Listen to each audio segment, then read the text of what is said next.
বন্ধুরা, আপনারা জানেন বাংলাদেশ থেকে ভারতে বর্তমানে 3টি ট্রেন চলাচল করে। তার মধ্যে খুলনা থেকে কলকাতা বন্ধন এক্সপ্রেস ট্রেনটি চলাচল করে। এটি সপ্তাহে 2 দিন রবিবার এবং বৃহস্পতিবার খুলনা কলকাতার মধ্যে চলাচল করে। ট্রেনটি ইন্ডিয়ান এলএচবি কোচ এলএসবি রেক দ্বারা পরিচালনা করে। মূলত কোচটি ইন্ডিয়ান। মৈত্রী ট্রেনে যেরকম বাংলাদেশি কোচ লাল সবুজ কোচ থাকে, কিন্তু বন্ধন এক্সপ্রেসে কিন্তু সেটা থাকে না।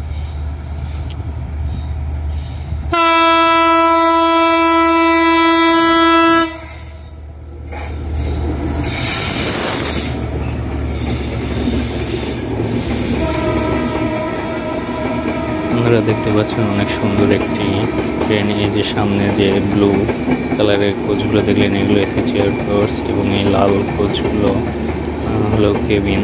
মূলত 4টি চেয়ার কোচ এবং 4টি কেবিন এবং 2টি পাওয়ার কার নিয়ে বন্ধন এক্সপ্রেস ট্রেনটি চলাচল করে। আবার অন্যদিন এই র্যাকগুলোই মৈত্রী এক্সপ্রেস ট্রেনে র্যাক শেয়ার করে থাকে। তো বন্ধুরা, ভিডিওটি ভালো লাগলে চ্যানেলটি সাবস্ক্রাইব করে পাশে থাকবেন।